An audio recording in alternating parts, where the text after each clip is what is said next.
Kikai Sentai Zenkaiger became my favorite season in the Super Sentai franchise for many reasons over the course of its original broadcasting. So when it was time for the show to come to a close, I was sad to have to say bye to these characters I'd really fallen in love with. But Toei decided to bait their fans once again and waited until after the newest show ended to announce the standard crossover with the previous team. And since that previous show is another one of my favorite seasons, I was very excited to watch the Kikai Sentai Zenkaiger vs Kiramager vs Senpaiger movie, and now that I've seen it, it's time to talk all about it. Make sure you let me know what you thought of the film down in the comment section, as this video will contain spoilers on the whole thing, and if you find yourself enjoying the video at any point, don't forget to check out my reviews on the 3 previous Versus movies and my individual Zenkaiger and Kiramager videos, and also make sure to hit that like button and the subscribe button at any point for more Super Sentai content like this.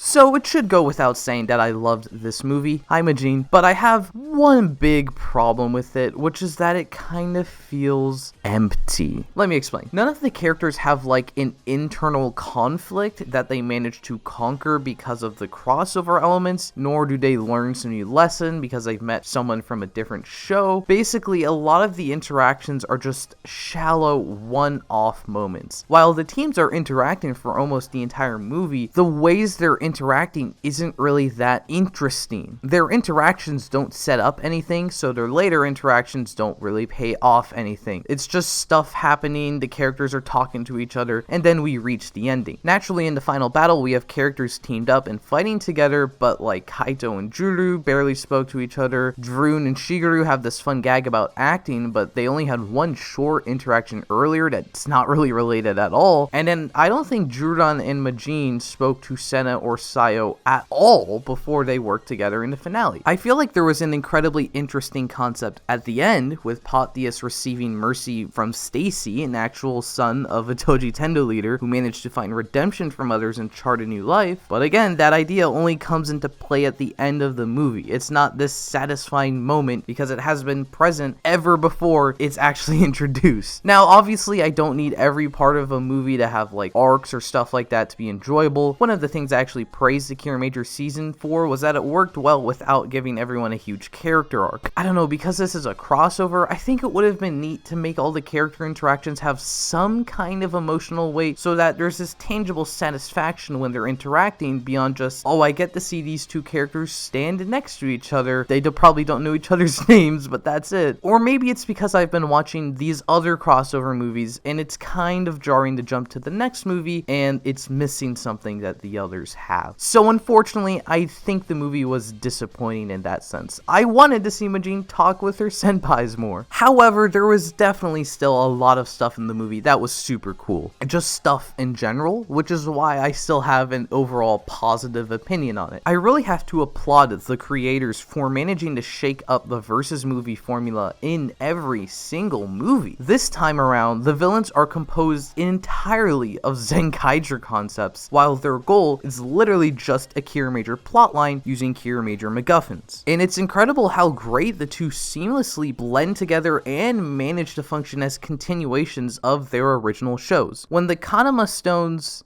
I still don't know how to say this word. When the Wish Stones were used together in Kiramager, the show didn't really acknowledge what happened to them afterwards, which was totally fine. It's the end of the show. We're gonna wrap up all the characters. So now, when the next adventure with those characters is them trying to track down the stones once again so they're not used for evil, it makes sense. It's satisfying. Additionally, I think it was super cool to see their powers get harnessed in new ways by Zenkaiger-esque characters. I think it works out perfectly to have the heroes end up with the two stones that had the most vague and uninteresting powers, so they just act like plot devices, while the villains use the other two for special power-ups. I really like the usage of both of the stones, honestly. It was really cool. On the Zenkaiger side, I liked how we just continued to build out the world that the original show already set up, since Yakiniku World is presumably a real dimension, but this is just a knockoff monster form, which the characters say, which is actually really really funny. Meanwhile, Dr. Aokaru is from the Kamen Rider Geats dimension. Not only does he inform us about a Kitsunetopia existing in this multiverse, but he's also kind of a badass. He tricks everyone into thinking he's Mabushina and beats their asses as Mabushina, which is hilarious. He gaslights Potius into thinking he's a king just because he looks like the other guy, which is funny. He creates fake Toji gears so he can essentially mass produce an army, I guess. And he harnesses the power of the Wish Stones, once again allowing him to mass produce an army. He just like does all these different things, and I find it super interesting. I don't know how they would do it, but I really wish he survived here so that he could play a role in a future movie or special. His connection to the Zenkaiger lore and manipulation of the Kiramager lore made him a really unique character to me. I don't really mind that he didn't have like any sort of backstory. He's just evil for the sake of being evil, but the way he's evil was really fantastic to watch. So I can't wait to see him in Kamen Rider. On a similar note, since Potia survives, I would also like to see him return in the future. He just seems like a big cinnamon roll, and I think it would be kind of neat to see him cameo helping out Stacy with stuff in Kikaitopia or whatever. But of course, getting to see my two favorite Super Sentai casts for an entire movie is what makes this movie so special to me. Hi, Majin!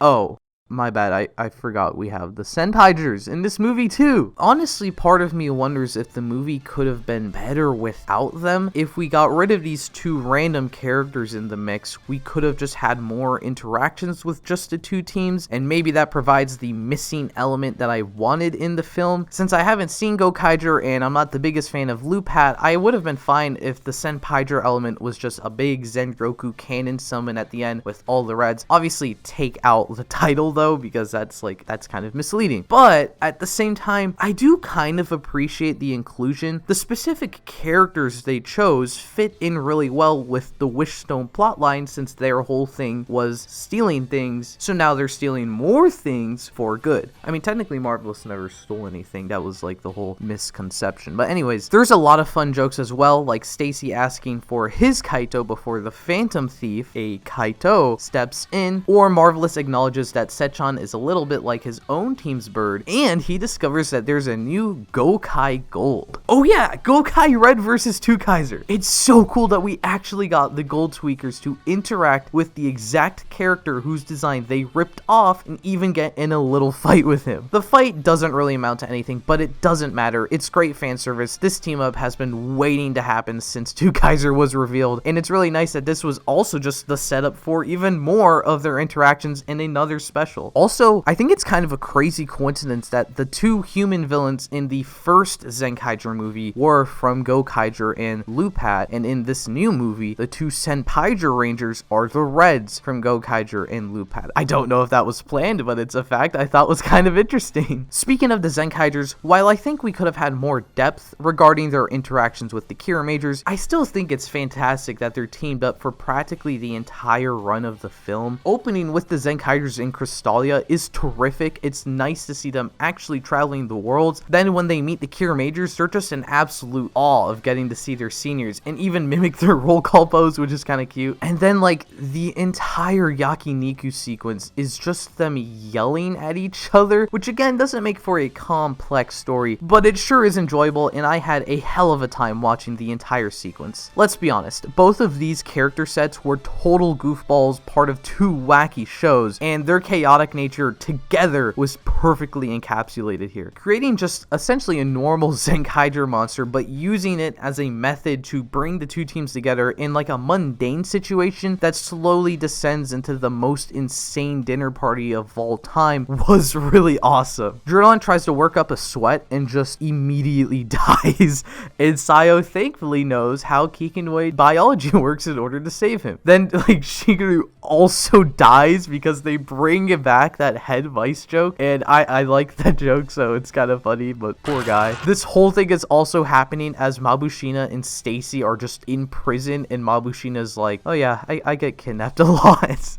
It's kind of crazy to see Juru's Kiramaking doesn't work for once exactly, but it still inspires Kaito to do his own Kirameki Zenkai, which was really cool to see. And then we get the entire, like, I assume this is kind of what they meant with Senpaiger as well, where he summons all of the Rangers. and I got a kick out of that entire sequence. First, the stereotype of big-bellied Yellow Rangers was fun. The Deca Ranger summon then confused me, but apparently it's a reference to a Yakiniku commercial they filmed in the past, which the monster actually talks about, so that's fun. And then like a whole variety of big eaters, which I actually recognize from some seasons I've seen, so that was fun. And then the Rangers ask like how they can eat with their masks, which is also funny. And then Key Ranger has to run back in with the Go Ranger gear is used, so it's like a whole insane reference, joke, whatever segment in like 30 seconds, and it's great. I didn't really care for a real world food idol saving the day though. I just don't know who that is, so I feel no connection to this scene at all. The final battle was alright. I enjoyed Senna stealing Jordan's shield and Shigeru killing Vroon, and the two little sisters teaming up to create the new power-up was neat. Speaking of which, oh my god, we got another crossover power-up. It's a little disappointing that it's just a kit bash and only goes to the same two Rangers that got power-ups in the original show, and it's also just like a little fight. It's not like very drawn out,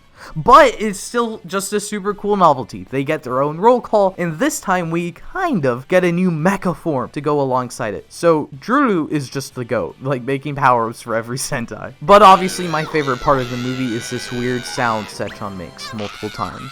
Just kidding, obviously it's the roll calls. It was pretty much guaranteed we get a new Zenkaiger roll call, and this one is just as fun as all the others, especially with the twist of them doing the Kiramager team pose. But getting to see the Kiramagers join in and do their own crazy new roll call featuring the Zenkaiger team pose was a welcome surprise. And of course, the little cherry on top is Stay Caesar receiving his own new roll call to match the Zenkaigers, given how this is the first time he's actually fighting alongside the whole team, and he also has a little new belt without the Toji Tendo symbol. And then seeing the two-team roll call pose is always just awesome. Hi, Majin! Alright, obviously, Majin's my favorite part of the movie. I loved seeing her in the fancy Crystalia castle. It's super cool that she has an Aba Ranger bag, because that's my favorite season of Power Rangers. She immediately knows that Mabushina is suspicious because she's like the smartest person in the world. She stays out of the scuffle with Kairi as a courtesy because she could probably kill him. She forgets her crystal ball on Crystalia because she's so forgetful and it's so adorable. But because it brings Takamichi back, she's the one who stops Kairi. She's also the one who saves the Wish Stone because she's the best, which she actually rightfully announces to everyone in the area. She thinks it's cool how sparkly the Kiramagers are, and me too. So I'm glad we could agree on that. She asks for Beepy Bap. I don't know. She asks for this Japanese delicacy, which I do not know the name of, but that also becomes her roll call later on in the film. So that's an awesome attention to detail. She also gets so upset when Drudon gets hurt, and that makes me very sad. She has a fun moment with Sayo when she's flying her around. I wish that was me. And technically, the new mecha at the end is a Majin power-up. If Power Rangers can count glitter paint as an upgrade for the characters, I can count Majin turning into crystals as an upgrade. So this movie finally gives us the Majin power-up, and it probably should be counted as the best Sentai movie ever because of that. And it's such a fitting send-off to the character, and it just occurred to me that this will be the last time that we see her for a while. Oh my god, she said my name. Okay, this is now the greatest Sentai movie ever of all time. It has its problems, but because I love the two shows individually, I still really enjoy just getting to see them interact with each other. So now all we have to do is wait for donbrothers versus Zenkaiger next year. I mean, that's not confirmed yet, but it's gonna happen. Why wouldn't it? It's literally a sequel show. They've been doing versus movies like for the last 5 years. So if you want to see my video on that or any of my upcoming videos, make sure you check out my Patreon to see what exclusive perks you can get by supporting the channel, or just make sure to hit the subscribe button for more Super Sentai content, and I hope to see you next time.